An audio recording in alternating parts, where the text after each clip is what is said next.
आप सबको दिए थे। Design a combination circuit using PROM and circuit accept a 3-bit binary number and generate its equivalent XS3 and second one also। किसी ने किया है ये? Anyone? मैंने आपको ये 2 होमवर्क में दिए थे मंडे। किसी ने ट्राई किया है? सॉरी मैम, भूल गया है। एक्चुअली दोनों मैंने आपको एक्सप्लेन भी किया था कि आपको किस तरीके से करने हैं। और किसी ने किया?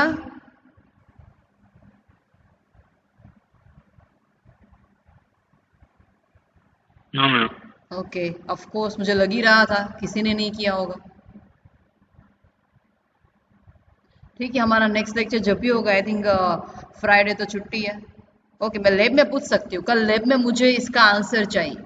ओके, लैब जो हमारी है कल थर्सडे, उसमें मैं किसी को भी बोलूँगी, उसको अपना स्क्रीन शेयर करके मुझे दिखाना पड़ेगा। ओके, कि आपने दोनों एग्जाम्पल किए हैं कि नहीं। बहुत ईजी है, मैंने आपको एक्सप्लेन भी किया हुआ है। आई थिंक हमने इस टाइप का कोई एक एग्जाम्पल किया था।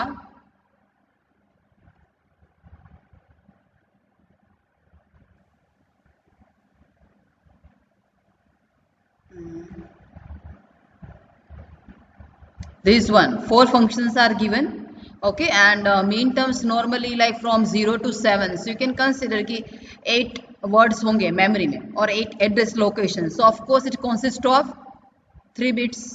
okay, कितने आपको अगर 8 लोकेशन मिल रहा है, देन इनपुट बिट्स कितने हो गए? एड्रेस के इनपुट बिट्स की बात कर रही हूँ 3, सो 2 मीन्स कितने हो जाएंगे? 8। ओके, सो ये 3 और वर्ड कितने बिट्स से बना हुआ आपको ऑलरेडी दिया हुआ है, F1 F3 F2 and F4, वो आपके आउटपुट से। ठीक है, F1 कहाँ कहाँ पे 1 है वो लिख दिया है, F2 कहाँ कहाँ पे 1 है वो भी दिया है आपको। In this way if you consider 3, सो कितने एड्रेस लोकेशन होंगे? 8, so you can use 3x8 decoder. So 3 are the like address bits and all from 0 to 7 are the address location, or you can say at a particular address location your data is stored. And this F1 F2 F3 it is simply OR gate। okay, जैसे F1 है तो F1 कहाँ कहाँ पे 1 है? ठीक है, सो 1 3 4 and 6 वहाँ पे 1 है, तो वहाँ पे मैंने मार्क किया हुआ है। अगर आप ये देखेंगे तो कहाँ पे है? 1 3 4 6। ठीक है, इस तरह से आपको करना था। मैंने आपको एक्सप्लेन भी किया था कैसे करना है। आपको ये दिया है कि design a combinational circuit using PROM and the circuit accept a 3-bit binary number, okay, and generate its equivalent XS3 means यहाँ पे क्या होगा? फर्स्ट आपको 3 बिट बोला है तो of course A2 A1 A0 same रहेंगे, बट आपको आउटपुट कितने बिट का मांगा है? 3 बिट का। So you can consider only F1 F2 F3, F4 को रिमूव कर देना। ठीक है, अब यहाँ पे मैंने 0 0 0 लिया है तो उसका XS3 क्या होगा? 3 because what is XS3 code? We have to add a 3 in our binary coded decimal, so we can find XS3। ठीक है, जैसे यहाँ पे 1 लिया, सो 1 + 3 कितना होगा? 4, तो मुझे यहाँ पे 4 का बाइनरी लिखना है। ओके, एंड सी की F1 F2 F3 कहाँ कहाँ पे 1 आए हैं वो यहाँ पे मार्क करना है। सेम, सिर्फ यहाँ से F4 निकल जाएगा, ये तो सेम एक 3x8 का बनेगा। ठीक है, एक ये करना है, और दूसरा मैंने आपको ये बताया था कि आउटपुट F1 F2 है, पहले 4 थे उसके बाद 3 हुए, नाउ 2 ही आउटपुट है आपके पास। ठीक है, आपको रोम कैसी दी है? 4x2 PROM दी है। 4 का मीनिंग क्या है कि एड्रेसेस मेरे पास और वर्ड्स मेरे पास कितने हैं? 4, तो ऑफकोर्स मेरे इनपुट बिट्स कितने हो गए? 2। सो A1 A0 वो 2 ही मेरे इनपुट बिट्स है। So now we have to use 2x4 decoder. यहाँ पे हम 3x8 यूज कर रहे थे, उसकी जगह पे यहाँ पे क्या यूज करना है आपको? 2x4 decoder. Okay, so it is A 2x4 decoder. 1 minute, 2x4 decoder. Okay, and output में सिंपली क्या है? F1 and F2। आपको सिंपली देखना है कि F1 कहाँ कहाँ पे है? 1, तो क्या 0 एंड 2, तो 0 एंड 2 पे आपको क्रॉस कर देना। सो it is a very easy example, दोनों बहुत इजी एग्जाम्पल है और ये सबको आने चाहिए। कल हमारी जो लैब है उसमें मैं पूछूंगी आपको, ठीक है, कि आपने किया है कि नहीं। मैं किसी को भी बोलूंगी उसकी स्क्रीन है वो शेयर करके मुझे दिखानी पड़ेगी। ओके, सो हमने क्या क्या कवर किया था? एंड मोस्ट इम्पोर्टेंट आपको मिड सेम में 2 ही चैप्टर रहेंगे. ओके, आई थिंक मैंने ऑलरेडी बता दिया आपको 3 एंड 4. ओके ओके, क्या क्या किया था हमने? I think all the memory, classification of memory, ROM, RAM, CAM and CCD. So उसमें हमने रोम किया था. ROM it is a permanently memory, one time written. Advantages क्या है, उसके डिसएडवांटेजेस क्या है? What about the organization? So organization में क्या होगा, के इनपुट्स है, देन 2 k नंबर्स ऑफ मेरे एड्रेस लोकेशंस होंगे and each and every address location पे डेटा होगा. And each and every data consist of an numbers of bit. It is your RAM. Okay, ये normally RAM consist of some decoder like as per the inputs आपने कितना लिया. So decoder as well as और gate से वो बना होगा. ठीक है, ये प्रोग्रामिंग है. और ये एग्जाम्पल और 2 मैंने आपको दिए. ठीक है, now next one, second type of, not like second type but it is a type of ROM. It is a mask programmable ROM. Okay, ROM it is the non volatile memory और volatile memory? Non volatile. Non volatile means कि अगर आपने कुछ भी data उसमें store किया है, आप अपने डिवाइस को स्विच ऑफ ऑन कर रहे हैं, फिर भी वो जो इन्फॉर्मेशन है वो सेव रहती है, means it is a non volatile. And if you consider a random access memory, it is a RM, RAM. It is also giving the facility of writing and reading both, but it is a volatile memory. अगर आप switch off कर देते अपने device को, वापस on करते थे, again you have to set some values. So it is a RAM.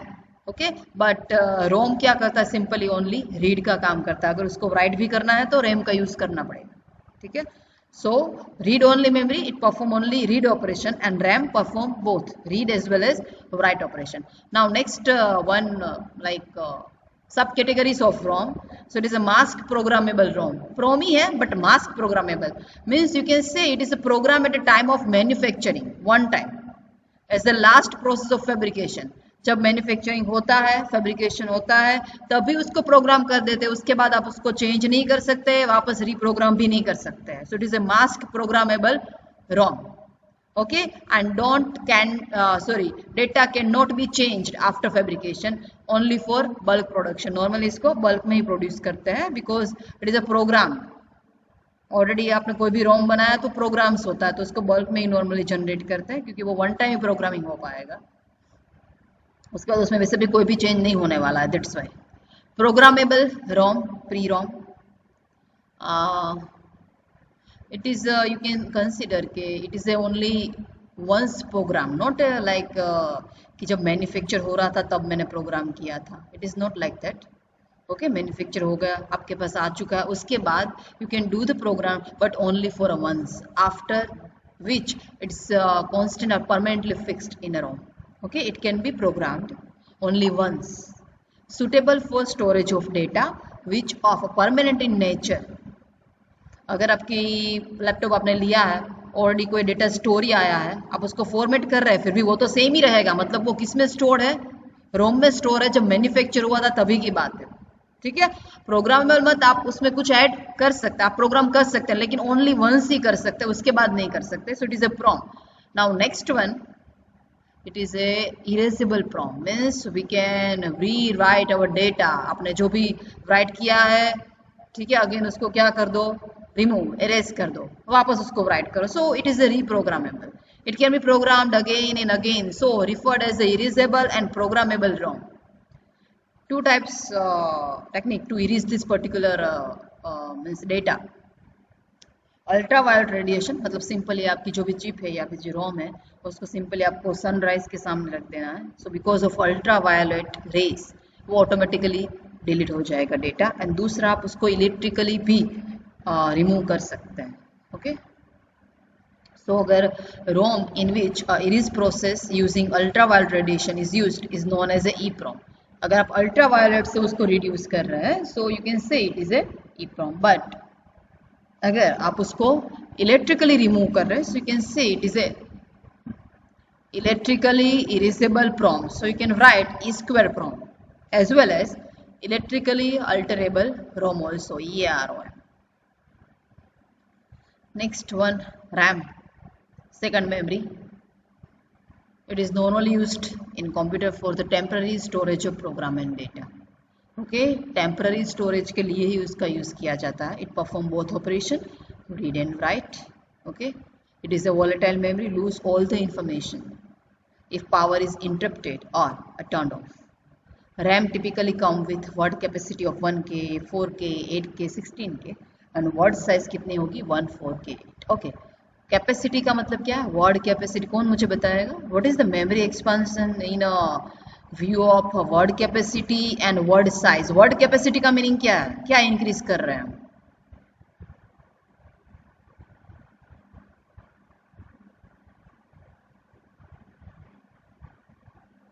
What is word capacity in a ROM और रैम?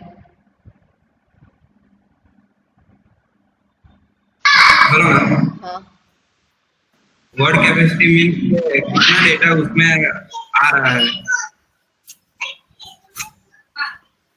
क्या कोई भी डेटा कितना वो अंदर स्टोर कर सकता है, कितना आ रहा है. यस, एक्चुअली आपने अगर एड्रेस बिट, जैसे हमने आगे देखा, एड्रेस बिट अगर आपने 3 दिए हैं तो आपके लोकेशंस कितने होंगे 8 and each and every address location पे डेटा स्टोर होगा. सो टोटल हमारे वर्ड की कैपेसिटी क्या हुई 8. So this RAM provide this type of capacity word. 1K का meaning क्या है? 10 raised to. It is I think, नहीं sorry, it is a 2 raised to 10. 1K का meaning it is a 2 raised to 10. So 2 raised to 10 का मतलब होता है 1024. मतलब इसकी कैपेसिटी क्या होगी 1024 वर्ड्स. उसके बाद 4 into 1024 वर्ड्स up to 16 तक. And word size का meaning क्या है? Particular word which is stored at an address location. It consists of 1, 4 and 8 numbers of bits. It can be expanded by combining several memory chip. Okay, जैसे हमने आगे देखा था, आपको अगर memory expansion करना है, so we can combine memory chips. Okay, now static and dynamic. Actually इसके 2 types है RAM के, लेकिन वो इतने important नहीं है, बट उसका थोड़ा difference दिया तो मैं आपको बता देती हूँ. वो normally आपके syllabus में नहीं है, that's why, but difference एक बार आपको दिखा देती हूँ. Mainly तो आपको ROM पूछेंगे या फिर RAM. ठीक है, स्पेशली रोम ज़्यादा पूछते हैं क्योंकि ऑल द आपके जो भी अभी डिवाइस आएंगे programmable logic devices depend upon ROM, that's why. और उस पीएलडी के एग्जांपल्स इस चैप्टर में से आएंगे. ठीक है, so static RAM has a lower access time, so of course it is a faster, और डायनेमिक को ज़्यादा टाइम लगेगा. ठीक है, और वैसे भी स्टैटिक्स में जो भी इंफॉर्मेशन है होती है, मतलब वो फिक्स होती है इस टाइप की इंफॉर्मेशन, बट डायनेमिक में क्या होता है एज पर द रिक्वायरमेंट वो चेंज हो सकती है information. SRM is costlier and it is a costless.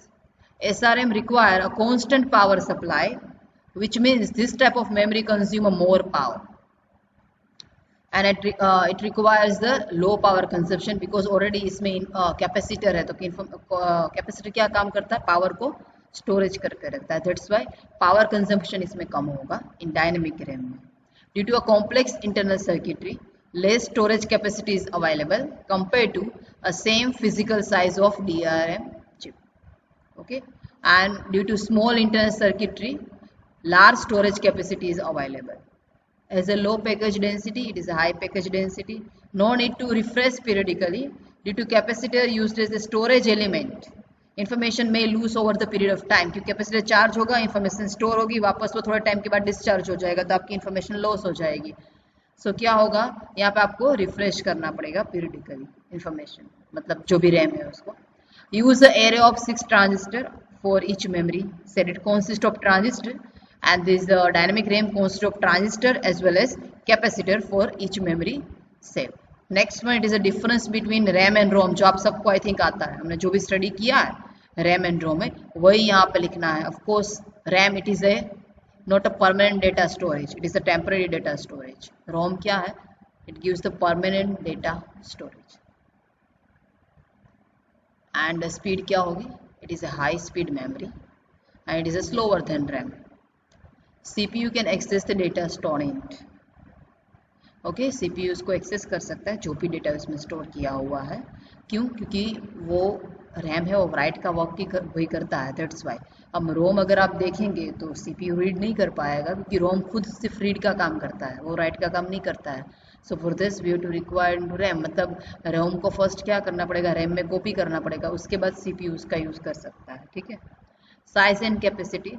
So large size with higher capacity is required and small size is required in ROM. Usage कहाँ कहाँ पे उसका यूज़ हो सकता है? So it is a primary memory, CPU में use हो सकता है as a SRM and it is used in a BIOS, UEFI, मतलब जो भी फिक्स्ड है कि आप उस डेटा को परमानेंटली मुझे अपने लैपटॉप में चाहिए, परमानेंटली मुझे अपने डिवाइस में चाहिए, वहाँ पे उसका यूज़ हो सकता है। RFID टैग्स है, माइक्रो कंट्रोलर है, मेडिकल डिवाइसेस है, and a place where small and permanent memory solution is required.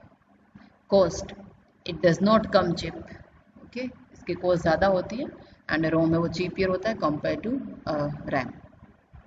Next one एक मेमोरी आ रही है, 4 मेमोरीज यहाँ पे हम डिस्कस कर रहे हैं, रोम, रैम, उसके बाद आ रहा है कैम, उसके बाद एक CCD करके, ठीक है। So CAM it is a content addressable memory, this memory it is same as RAM but additional feature is like that it provide the high speed operations because it is simple a searching application कि अगर मैं address दूंगी तो मुझे data search करके देगा, अगर मैं डेटा देती हूँ तो मुझे एड्रेस सर्च करके देगा, मीन्स 2 वे कम्युनिकेशन है and it is a very high speed searching application, same as a RAM but additional feature of searching is present in RAM. It is called as a content addressable memory.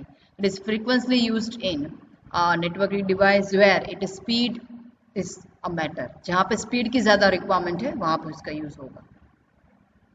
देखो इसका diagram है, M cross N का meaning कुछ भी नहीं, यहाँ पे मैंने M टाइप्स लिए और यहाँ पे N। CAM means it is a content addressable memory, ठीक है। अब यहाँ पे देखो मैं यहाँ से इनपुट डेटा दे रही हूँ, वो यहाँ पे क्या होगा, सिंपली राइट होगा, राइट हो सकता है। क्यों राइट हो सकता है? क्योंकि ये रैम है, दैट्स व्हाई। ओके, अब सर्चिंग एप्लीकेशन कैसे है कि अगर मैंने यहाँ पे डेटा दिया तो क्या करेगा, एड्रेस सर्च करेगा, कौन सा एड्रेस है, कौन सा एड्रेस पे डेटा स्टोर है, वो मुझे आउटपुट में मिलेगा, मैचिंग करके देगा, मैच आउटपुट, ठीक है। उसके बाद अगर मैं यहाँ पे एड्रेस दे रही हूँ, एड्रेस इनपुट दे रही हूँ तो मुझे डेटा सर्च करके देगा। सो it is a one type of searching application is we can add in RAM, so that's why it is called as a content addressable memory. It is a CAM. Okay, data दे रहे हैं तो आपको address देगा and address they data देगा, that's why this address it is a 2-way arrows है। okay okay and यहाँ पे देखो आपका मोड कंट्रोल दिए है कि A इज इक्वल टू 0 है तो डेटा देना है और एड्रेस सर्च करके देगा, A इज इक्वल टू 1 है तो एड्रेस देना है, डेटा सर्च करके देगा। एंड W का मीनिंग क्या है, रैम, जो नॉर्मली राइटिंग का काम करता है कि यहाँ पे मैं इंफॉर्मेशन दे रही हूँ तो यहाँ पे वो क्या होगी, राइट भी होगी पर्टिकुलर एड्रेस लोकेशन पे, ठीक है। Next one, it is A charge couple device memory. First of all वो कौन से लाइक कॉन्सेप्ट पे वर्क करता है वो इम्पोर्टेंट है। आपका नॉर्मली जो कैमरा होता है, अगर आपने वो CCD अगर कैमरा है तो उसमें क्या होता है, एक शटर होता है, अगर आपको पता है तो। Actually this internal structure of this CCD consist of silicon और उसमें लाइक इलेक्ट्रोड्स होते हैं। वो इलेक्ट्रोड क्या करते हैं, क्योंकि जो भी उसके आसपास पॉजिटिव चार्जेस आएंगे, ठीक है, उसको क्या करेगा, अट्रैक्ट करेगा। ओके, सो उसका यूज़ कैसे होगा, तो फर्स्ट ऑफ ऑल जैसे ही आप कोई भी सीन है उसको मतलब कैमरे से पिक्चर्स ले रहे हैं, ठीक है, so normally it represent the light. Normally आपकी आइस में भी किस तरह से होता है कि उस पर्टिकुलर, जैसे ग्रीन कलर है तो ग्रीन कलर के लाइट के जो फोटोन्स होते हैं वो डिफरेंट होते हैं, जो आपकी आइस में जो भी लाइक क्या बोलते हैं उसको, रेटिना होती है, उस पर रिफ्लेक्ट होता है, उसकी वजह से आपको व्यू होता है। तो सेम यहाँ पे ऐसा करना है कि अगर आपने कोई भी सीन विजुअलाइज किया है तो सारे सीन में जितने भी एलिमेंट्स है सबकी लाइट सेम नहीं होगी, सबकी डिफरेंट डिफरेंट लाइट्स होगी, ठीक है। जैसे एक बोर्ड है, फिर एक टेबल है, फिर आप लाइक अपने क्लासरूम में ही देखो कि चलो फैन है, मैंने पूरा एक पिक्चर लिया आपके क्लासरूम का, तो जितने भी एलिमेंट्स है सबकी इंटेंसिटी डिफरेंट डिफरेंट होगी लाइट की। तो जो भी रिफ्लेक्शन आएगा through camera, this reflection convert into numbers of photon, क्योंकि लाइट किससे बनी है, नंबर्स ऑफ फोटोन से बनी है, ठीक है। अब जो भी फोटोन्स है वो आ रहा है, ठीक है। तो जो भी CCD का जो स्ट्रक्चर कैसा होता है कि उसमें एक सिलिकॉन है और इलेक्ट्रोड होता है। अगर इलेक्ट्रोड को हम पॉजिटिव वोल्टेज दे रहे हैं तो आसपास के जितने भी नेगेटिव जो भी चार्जेस आ रहे हैं, फोटोन्स जो भी आ रहा है, उसको क्या करेगा, खींच लेगा। मतलब वो फोटोन्स किस में कन्वर्ट हो जाएंगे, इलेक्ट्रॉन में, और वो इलेक्ट्रॉन को इलेक्ट्रोड अपनी तरफ खींच के उसको पोटेंशियल वॉल में स्टोर करेगा।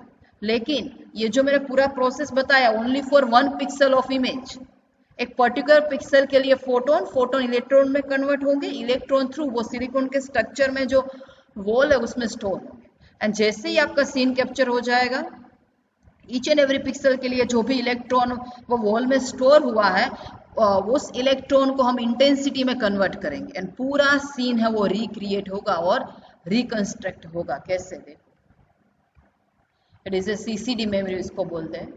जैसे यहाँ पे मैंने एक पिक्चर लिया है, फोटोन्स आ रहा है, मैं पर्टिकुलर पिक्सल की बात कर रही हूँ, ईच पिक्सल के लिए ये वॉल है उसमें डेटा क्या होगा, स्टोर होगा।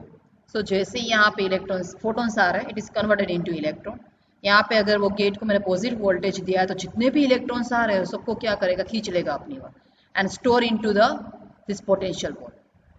ओके, नेक्स्ट पिक्सल के लिए वापस वो स्टोर करेगा, नेक्स्ट पिक्सल के लिए वापस वो स्टोर करेगा। ईच एंड एवरी पिक्सल के लिए यहाँ पे नंबर्स ऑफ इलेक्ट्रॉन स्टोर हो जाएंगे। जैसे ही शटर क्लोज हो चुका है, आपने पिक्चर खींच लिया, उसके बाद पर्टिकुलर पिक्सल के जो भी इलेक्ट्रॉन स्टोर्ड है it is proportional to the intensity of light, उसको इंटेंसिटी में कन्वर्ट करके पूरे पिक्चर को रिक्रिएट करेंगे, रिकंस्ट्रक्ट करेंगे। क्योंकि आपका जो इमेज होता है it is consist of numbers of pixel, तो हमारे पास नंबर्स ऑफ पिक्सल के रिलेटेड इलेक्ट्रॉन आ चुके, we have to just convert into intensity form and recreate all the picture. So it is a concept behind this CCD. लेकिन अगर आपने picture खींच ली उसके बाद शटर ऑफ नहीं किया, कॉन्स्टेंटली आपका कैमरा ऑन है, तो नंबर्स ऑफ लाइट उसमें फुल होती रहेंगी। तो एट द मोमेंट आपका जो ये पोटेंशियल वॉल है वो क्या हो जाए, वेल है वो क्या हो जाएगा, फुल हो जाएगा। ठीक है, यहाँ पर आपको उसका दिया हुआ भी, अगर वो फुल हो जाता है, ठीक है, तो क्या होगा, अमाउंट ऑफ इलेक्ट्रॉन स्टोर हो जाएंगे, वो ज़्यादा नंबर्स ऑफ में स्टोर हो जाएंगे। उसके बाद उसकी अगर फुल कैपेसिटी हो गई, उसके बाद अगर आप उसको वापस लाइक इंटेंसिटी में कन्वर्ट करेंगे तो पर्टिकुलर पिक्सल्स आपको नहीं मिलेंगे, क्योंकि आपकी लाइट इंटेंसिटी ज़्यादा आ चुकी थी। तो आफ्टर टेकिंग द पिक्चर वो शटर होता है आगे, उसको ऑफ कर देना है। दैट्स वाई ज़्यादा लाइट्स वो आपके लाइक जो पोटेंशियल वो वेल है उसमें ना आ जाए, क्योंकि अल्टीमेटली जितने भी इलेक्ट्रॉन वहाँ पे स्टोर है उसके थ्रू ही आपका सीन क्या होगा, रिक्रिएट होगा। So to prevent this happening, light must be prevented from falling onto the CCD, for example, by using the shutter as in a camera. जैसे आपका पिक्चर आपने खींच लिया, शटर क्या कर देना है, ऑफ कर देना है। Okay, so CCD, it is a highly sensitive photo detector. CCD, it is divided up into a large number of light sensitive small area which can be used to build an image of scene of interest. A photon of light which falls within area defined by one of the pixel will be converted into electron, and the numbers of electron collected in a potential well will be directly proportional to the intensity of scene at each pixel when CCD is clock out. Clock out का मतलब है जैसे ही CCD of हो जाता है, shutter of हो जाता है, numbers of electron in each pixel are measured and the scene can be reconstructed. The picture here show a typical CCD. CCD itself, it is a consist of silicon, okay, and pixels are defined by position of electron above the CCD itself. If positive voltage is applied, then this positive potential will attract all the negatively charged electron close to the area under the electrode, okay, और वो सारे electron कहाँ पे store हो जाएंगे, potential well में store हो जाएंगे। ठीक है, और ये मैंने आपको एक्सप्लेन किया, अगर more and more light maybe fall onto the CCD, then potential well surrounding this electron will attract more and more electron until potential well is full. To prevent this happening, light must be prevented from falling onto the CCD, for example, by using shutter as in camera. The image can be made of an object by opening the shutter, integrating for a length of time to fill up the most of electron in a potential well, and after that closing the shutter to ensure that full well capacity is not exceed.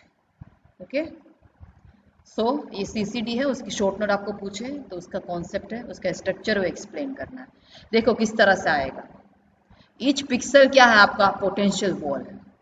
ठीक है, तो ये आपकी image है, ये एक pixel है, वहाँ पे पर्टिकुलर इलेक्ट्रॉन स्टोर है, वो इंटेंसिटी में कन्वर्ट हो जाएंगे तो मुझे एक इमेज का एक पोर्शन मिल जाएगा, एक पिक्सल मिल जाएगा। सेम यहाँ पे इलेक्ट्रॉन स्टोर है, वो इंटेंसिटी में कन्वर्ट होंगे तो मुझे ये पिक्चर मिल जाएगा। मतलब पूरे स्मॉल स्मॉल पिक्चर कंबाइन हो गए, जो आपने एक्चुअल में जो पिक्चर लिया था वो बन जाएगा। Pixel it is nothing but you can say it is A picture element also.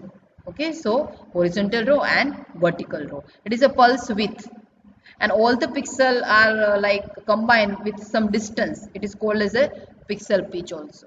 Okay, so actual CCD will consist of large numbers of pixels arranged horizontally in a row and vertically in column.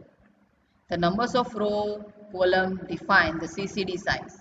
Typical size it is a 1024 pixels. High means with में भी 102 pixel and height में भी कितने pixel आएंगे 102।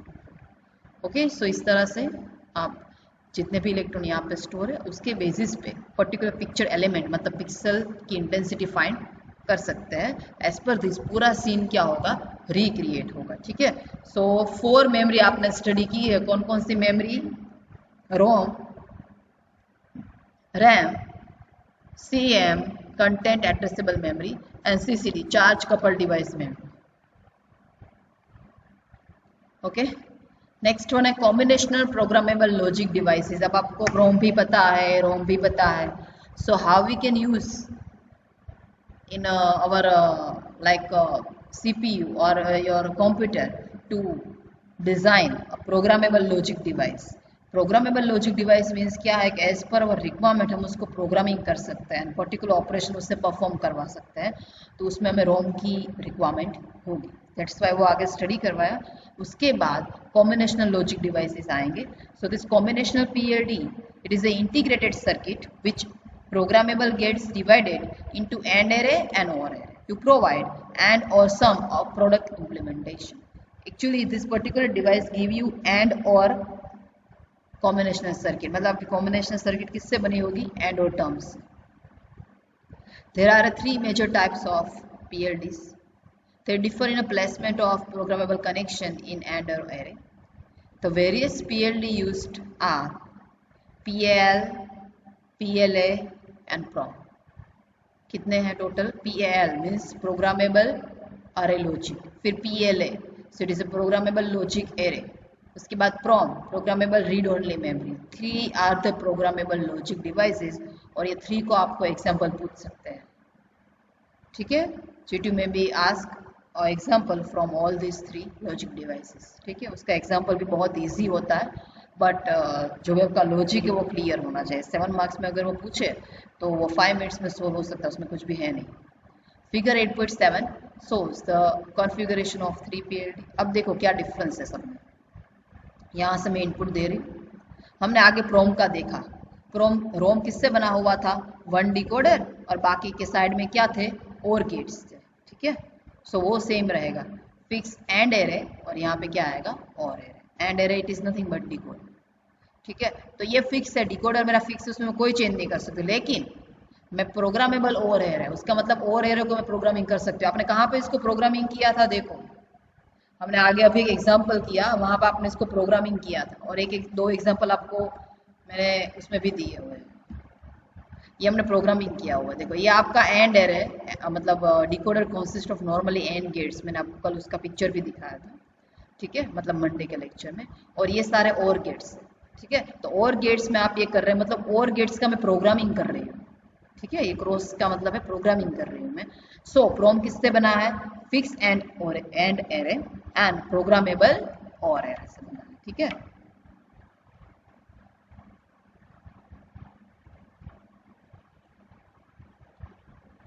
Okay, फिर PAL क्या difference है? Now and array वो प्रोग्रामिंग वाला हो जाएगा, एंड और एरे कैसा हो जाएगा?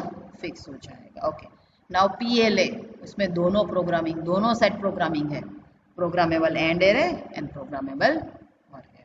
ठीक है, तो कॉन्सेप्ट तीनों का याद रखना है कि किसमें क्या प्रोग्रामेबल है, किसमें क्या फिक्स है। ठीक है, ओके, सो फर्स्ट वन कौन सा ले रहे हैं हम? PAL, ये ले रहे हैं। हमारा प्रोम तो हो चुका है, एक एग्जांपल भी हमने किया, 2 मैंने आपको उसमें दिए है होमवर्क में। ठीक है, now it is a PAL, programmable array logic. तो उसमें एंड एरे क्या होगा, प्रोग्रामेबल होगा, एंड और एरे कैसा होगा, फिक्स होगा। Okay, what is programmable array?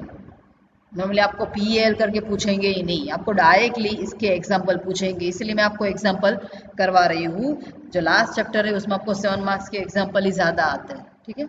So programmable array logic, it is a particular family of programmable logic device that is widely used and available from a numbers of manufacturers. PLS circuit consists of set of AND gates, जो मैंने आपको बताया। AND gate कैसे होंगे, programming वाले, whose inputs can be programmed, okay, and whose output are connected to OR gate, okay, but OR gate कैसे होंगे, fix, okay. PAL, it is easier to program as only AND gates are programmable.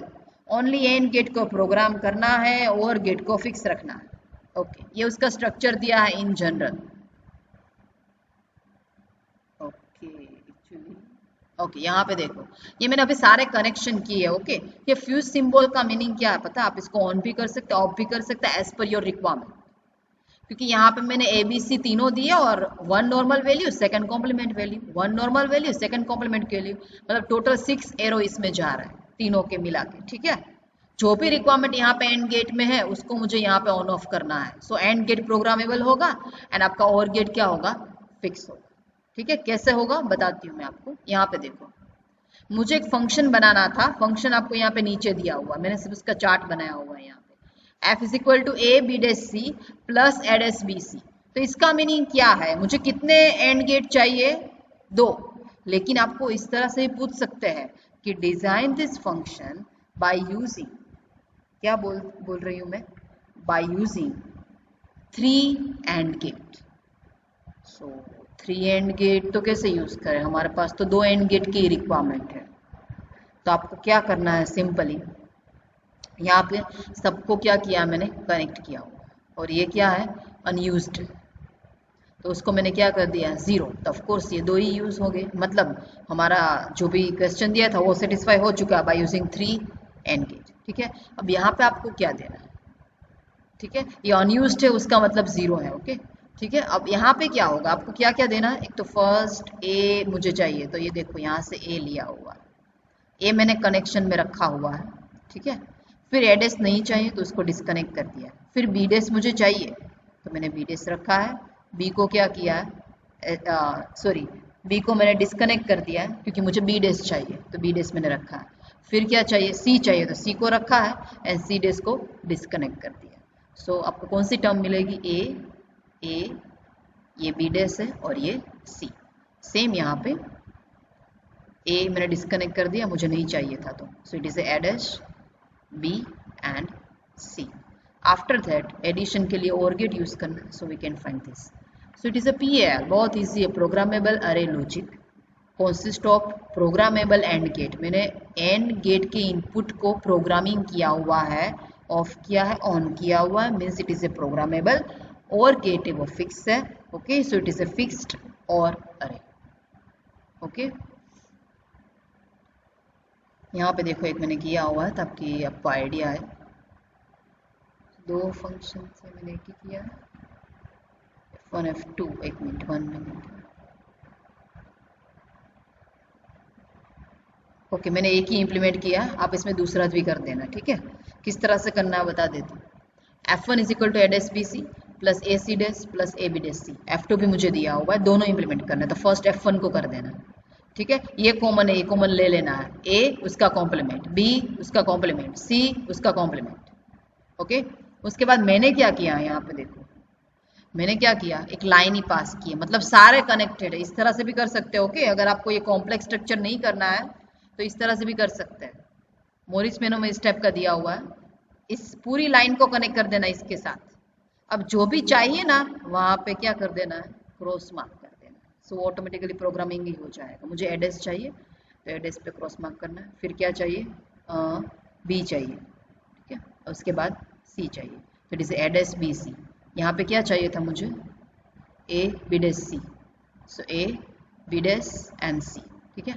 और क्या चाहिए, A C dash, सो एक पूरा ही लेना है, एक लाइन A पे क्रॉस करना है, C डैश पे क्रॉस करना है, और तीनों को और गिट से कंबाइन करना है, so we can find F1। बहुत इजी है, ठीक है। अगर आप इस तरह से नहीं करना चाहते सबके एक एक लाइन, वो कॉम्प्लिकेटेड हो जाएगा, तो एक ही लाइन ड्रॉ करनी है और सब में एक क्रॉस मार्क कर देना है, फिर भी आपका प्रोग्रामिंग हो जाएगा, ठीक है। ओके, अब देखो यहाँ पे मैंने यस एरो को किस तरह से यहाँ पे किया हुआ है, दूसरी मेथड से किया हुआ है। सेम आपका फंक्शन है F1, ठीक है। किस तरह से किया है मैंने, ये प्रोग्रामेबल एंड एरो मुझे पता है, और ये क्या है, फिक्स है, ठीक है। तो यहाँ पे मैंने क्या किया है, नॉर्मली ये तो जैसे हम करते थे वैसे ही किया हुआ है, ठीक है। तो मैंने तीनों को ऐड करना है मुझे ऑफकोर्स, तो तीनों को क्रॉस करके मैंने यहाँ पे लिया हुआ है। उस तरह से भी कर सकते हैं, या फिर तीनों को एक पॉइंट के साथ कंबाइन करके भी कर सकते हैं, ठीक है। या फिर इस तरह से ले लो, तीनों को क्रॉस करके यहाँ पे दे दो, या फिर तीनों को कंबाइन करके यहाँ पे दो, या फिर तीनों को यहाँ पे इंडिविजुअली देंगे फिर भी चलेगा, ओके, जैसे यहाँ पे कर रहे हैं। डिपेंड अपॉन यू, इसके लिए कोई प्रॉब्लम नहीं क्योंकि ये फिक्स है। प्रोग्रामेबल सिर्फ यहीं पे है, ठीक है। तो इस तरह से आप कर सकते हैं। So it is A PAR, programmable array logic, okay. उसके बाद उसका प्रोग्रामिंग टेबल आता है which will cover in our next lecture, okay. I think Friday तो हमारा नहीं आएगा, बट हम मंडे कर सकते हैं। मीनवाइल अगर कुछ भी डाउट है तो आप बता देना, पर्टिकुलर चैप्टर के लिए मिड सेम के, तो मैं रिपीट करवाऊंगी, ठीक है। अदरवाइज ये चैप्टर मैं हाफ करवाने वाली हूँ, थोड़ा बहुत रख दूंगी क्योंकि पीछे के 2-3 टॉपिक रख दूंगी, अदरवाइज मैं पूरा करवा ही दूंगी आपको ये भी, क्योंकि अब ज्यादा बाकी भी नहीं है, हो जाएगा, ठीक है। Okay, up to this point आपको किसी को डाउट है तो बताइए। PAL में क्या है, इसको प्रोग्रामिंग करना है, इसको फिक्स रखना है। आप इस तरह से भी कर सकते हैं, और मैंने एक लाइन ड्रॉ करके क्रॉस करके किया हुआ है, उस तरह से भी कर सकते हैं। ये लाइन वाला आपको इजी रहेगा, जो भी लेना है वहां पे क्रॉस कर देना है, ठीक है। और इसमें भी आप मॉडिफिकेशन कर सकते हैं। मैंने यहाँ पे कंबाइन करके दिया था, आप एक एरो खींच के तीनों को देना है, एक एरो खींच के तीनों को कहाँ पे दे देना है, एक और गिट में। तो इस तरह से भी कर सकते हैं, ठीक है।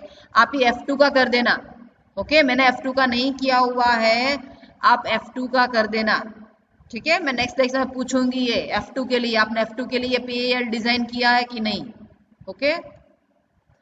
Okay, now any problem up to this point, any doubt? Hello, okay, no ma'am. Okay.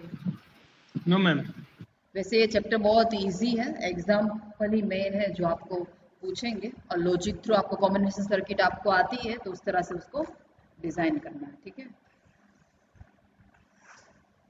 And Krrish, आप कुछ एग्जाम्पल में एक में डाउट बोल रहे थे, ठीक है। आई थिंक 8 नंबर का था, यस मैम। ठीक है। तो मैं नेक्स्ट लेक्चर में बता दूंगी, या फिर कल लैब में, मैं देखती हूँ कैसा मुझे टाइम मिलता है, क्योंकि ये चैप्टर है ना वो लास्ट सिलेबस से ही आया हुआ है, तो उसके नंबर्स ऑफ क्वेश्चन नहीं थे, हमने नेट से सर्च करके ये सारे क्वेश्चन डिजाइन किए, दैट्स वाई थोड़े कॉम्प्लिकेटेड हो गए। बट एक क्वेश्चन थोड़ा मतलब डिफरेंट भी है एंड लॉजिकल भी है, तो मैं आपको करवा दूंगी। 8 नंबर का है ना वो? Yes ma'am. ठीक है, वो मैं करवा दूंगी, ठीक है। ओके।